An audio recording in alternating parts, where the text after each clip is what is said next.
even if Seth Rollins wins the match or it comes to a clean finish, that doesn't mean Dean Ambrose is done fucking with him. I mean, they went through 2 years as members of the Shield together as brothers and whatnot. So, you know, you don't just blow all that off in one instance when Dean Ambrose finally gets his hands on him. You know, but it's Hell in a Cell. Yeah, what would it's say Hell in a Cell. Name of the fucking match, Hell in a Cell. But of course, that would mean that WWE would have to give a fuck about the Hell in a Cell match. And if they actually gave a fuck about the Hell in a Cell match, they wouldn't have a pay-per-view named after the fucking match where you have to force people into cells.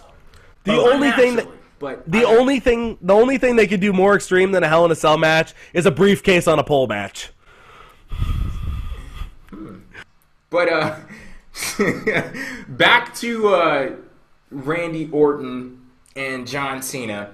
I absolutely hate when the creative team forces the talent into unnatural positions that sacrifices the wrestlers and makes them look stupid just for the sake of covering up for the creative team's BS. And that's exactly what happened on Monday Night Raw, because you really mean to tell me that Randy Orton would be okay with willingly playing second fiddle to Seth Rollins? 12-time world champion Randy Orton is okay with playing second fiddle to the guy where his biggest accomplishment in WWE was, winning the fucking tag team championships and being the Money in the Bank briefcase holder. And we know how much that means in WWE these days. But 12-time world champion Randy Orton is okay with playing the second fiddle to Seth Rollins. Like, am I seriously supposed to sit here and believe that this whole situation makes sense to the character Randy Orton? He's back there and he's talking about, I know Dean Ambrose and John Cena can beat Seth Rollins any day of the week, and I know I'm better than Seth Rollins. So since I'm better than Seth Rollins, you give Seth Rollins the winner of Dean Ambrose versus John Cena, and you give me the loser of Dean Ambrose versus John Cena. Yeah, and we're going to main event because I don't want Seth Rollins stealing my spotlight. The fact that you even believe that you have any fucking spotlight to steal shows that you're very delusional. And truth be told, the only reason why Cena and Ambrose were even feuding in the first place was because of Seth Rollins. They don't give a fuck about you. You are the henchman. You are the stooge. You're the fucking sidekick. And I know throughout history we've had a lot of great moniker matchups. We've had Icon versus Icon, Mr. WrestleMania versus The Streak, the Unstoppable Force versus the Immovable Object, the Beast versus the Best. No disrespect to John Cena versus Randy Orton, but I don't think loser versus sidekick really has that same kind of ring to it. And that's what this fucking match is. It's loser versus sidekick. And here's the thing about it. Like, I understand that they had to give Randy Orton something to do at the pay-per-view. I understand that this was inevitably the direction that they were going to go in, where they give Randy Orton the loser of Ambrose versus Cena. But here's the thing. Here's my problem. Why is Randy Orton proposing that? Why couldn't you put it into a situation where it's like the Authority, they're coming to Randy Orton and they're basically bullshitting him like, oh, we got a great plan for you at Hell in a Cell. The winner of Dean Ambrose versus John Cena, they're going to face Seth Rollins, and get this, the loser is going to face you.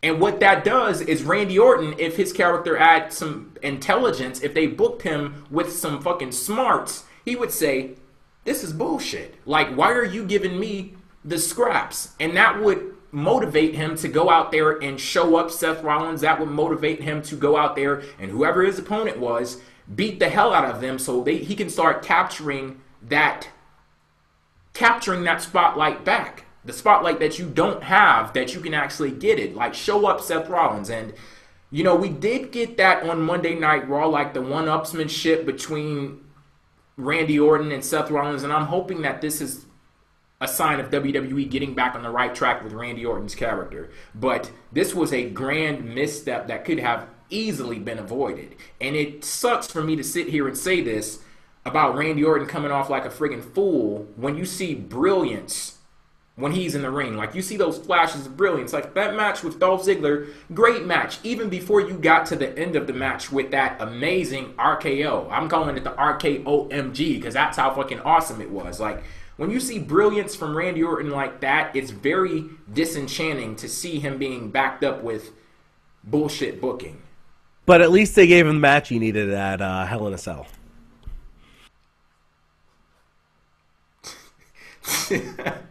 Just stop. My God. No, I don't get why you're not excited. I love it when they go out there and get booed. Duke is one of the people that was rooting for Randy Orton versus Batista at WrestleMania. I kind of was. I wanted to see them mess it up and get booed in the main event. Just think about it. They wouldn't have been cheering for Batista. They wouldn't have been cheering for Randy Orton. There would have been Daniel Bryan chants and silence. There would have been, well, and boos, but that's about it. People probably would have left at WrestleMania. And here's another problem with this whole John Cena and Randy Orton thing. You know, next week on Monday Night Raw, like, I'm trying to think of what can they do to create the heat to at least even try to get people interested in this match. Like, they only have a few options here. Either John Cena gets the hell beat out of him by Randy Orton, or, hell, we can bring in Cena's dad again. That always works, right? Jesus fucking Christ. And then, like, what they're going to have to do is play off of the history that exists between those two. Because I can't, like, I'm saying it right now, I don't know how you're going to get people excited about this match in one episode of Raw. It's going to be a very tough sell. I don't think you understand. In matches between Cena and Orton, right now, they are 9-6 with 2 draws. You know what that means? Orton needs to win 3 more matches, and then we can have a rubber match for the WWE Championship at WrestleMania 31. And not a single fuck will be given. It's a rubber match. And who will be the first to 10 wins? I don't think you understood either. Randy Orton knew John Cena was going to lose that match. An item on a pole is kind of like a ladder match with none of the fun of a ladder match. So what we were getting there is smaller people generally in these kind of situations are better in ladder matches. It's kind of like if you do some math and use some variables, means that they're better at item on a pole matches, which means that there is a great chance that Randy Orton was going to be able to fight John Cena. And he was excited. He was ready. He's going to knock off the 15-time world champion. You better believe it. I have no, that was like a Scott Steiner promo. I lost track like from the first 2 words. I don't know what I heard some variables and stuff, but, you know, okay.